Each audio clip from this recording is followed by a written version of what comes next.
We need some help up here, and it's desperate. It's not the doctor's fault. It's a situation that's been simmering for months.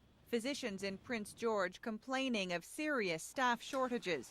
Shortages that are forcing patients to seek care hundreds of kilometers away. I think it's ridiculous.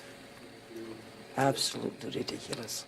It's an example of a crisis that's creeping into almost every corner of the province, particularly remote areas where there are more patients and too few doctors to care for them. Many people believe the problem starts here, when medical students are first trained. BC enrolls the fewest medical students per capita of any Canadian province, and there's no sign those numbers are going to increase. It's frustrating in the sense that you can see trouble looming on the horizon. Dr. Wes Schreiber is the Associate Dean of the University of British Columbia's Medical School, a school that graduates 120 students a year, far too few for Schreiber. Alberta currently has 180 medical students entering school each year for a population of about 3 million, and that compares to our 120 students entering each year for a population of 4 million. And Alberta is looking at expansion, and we are not. With so few doctors entering the system each year, the province has to woo physicians from outside BC. 75% come from the rest of Canada and beyond.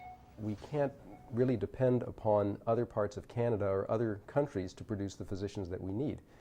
First of all, there's the supply issue. Will they come? Secondly, we'd like doctors to be educated here in BC where they understand what the local environment's like, what the patient expectations are, what the way of life is. I think they can be more effective physicians if they're brought up in that system. The situation is compounded by doctors retiring. About 300 leave practice in BC every year. According to the BC Medical Association, 39% of all obstetricians and gynecologists will retire in the next 5 to 10 years, as will nearly 40% of urologists. Neurosurgery will lose 40% of its workforce, so will psychiatry, and just over 40% of general surgeons are 55 and older. And they're not the only ones aging.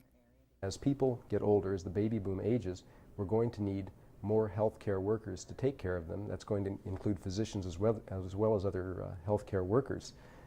And I'm afraid we're going to come up with a real shortage. I think we need right now about 2,500 doctors a year in Canada in order to replace those who are retiring, and we're only graduating about 1,600 per year. And again, when attendant comes through like this... Why so few physicians? In BC, it's money, or lack of it. At UBC, the cost of educating a medical student is about $90,000 per student per year.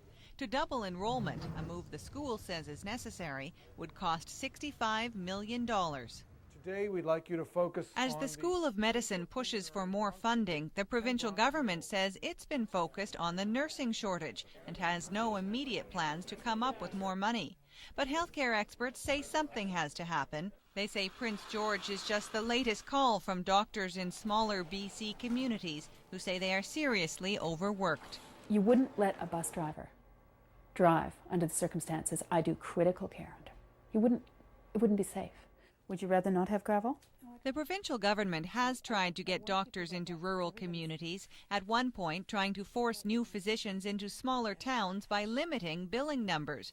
That was struck down by the courts. But there are other potential solutions. I believe in the United States, some communities have actually banded together and helped to pay for the education of medical students with the expectation that they would come back and practice in that community for maybe a period of several years.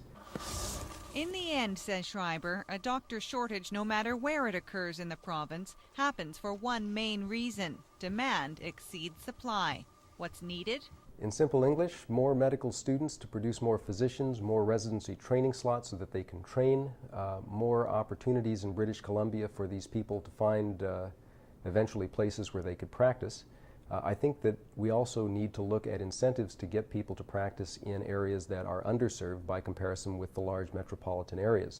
And, says Schreiber, all of this has to happen immediately. I wouldn't want the province to be in a situation 5 or even 10 years down the road where we have a shortage of physicians, where we can't attract the numbers that we want to from elsewhere, or the physicians we do attract are not as qualified as we want, and then suddenly the government decides we're going to have to do something, and that's when they were to enlarge the medical school class. For Broadcast One, I'm Erica Johnson.